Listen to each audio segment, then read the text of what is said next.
Welcome, my name is Mustafizur Rahman. Today we are going to talk about planning for tourism. First part of this lecture will be stakeholders involvement in planning of tourism. Why involve stakeholders in planning and management of tourism? Long experience in World Heritage tourism management has shown that projects with limited local inputs are less productive and ultimately more expensive.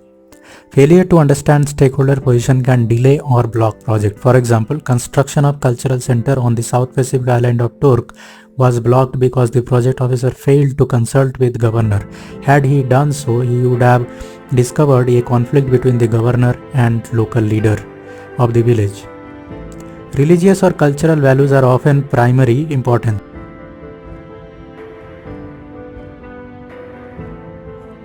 Experts cannot always judge the perceptions, preferences, or priorities of host communities, even evaluating local conditions also. Experience has shown that stakeholders' input is essential for developing realistic policies and management objectives that will gain long-term support. For example, the communities should be encouraged to participate in decision making on how many and what type of tourists they would like to receive. Other than benefits, there are challenges in stakeholder cooperation and public participation in tourism planning. Formulating a clear idea of different stakeholders group can be difficult. Open discussion may be seen as threat to one's power and control. For example, managers may accept a policy of openness and communication but may resist supplying all pertinent information to interest group. The most vocal critic can dominate participation process. This is another example of problem.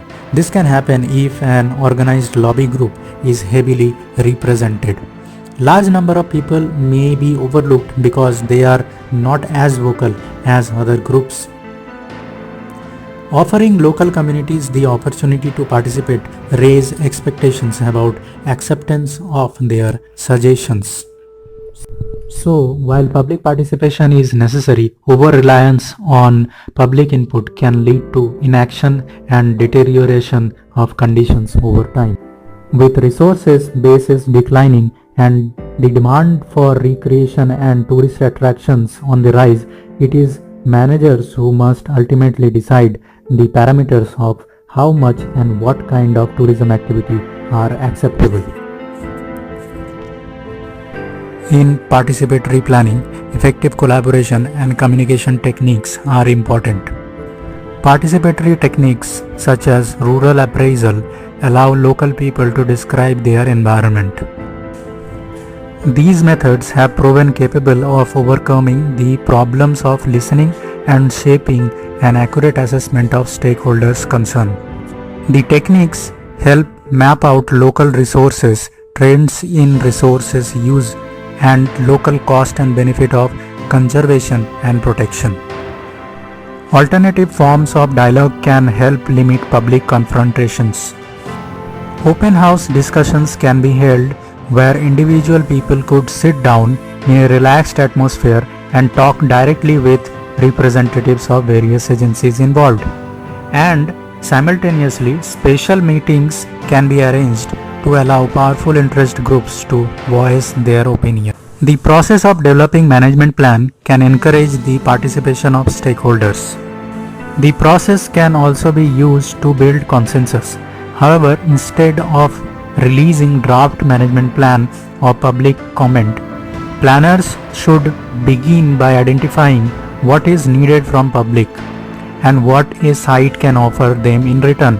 Plans and strategies should be developed slowly by dynamic and adaptable and be concise rather than lengthy.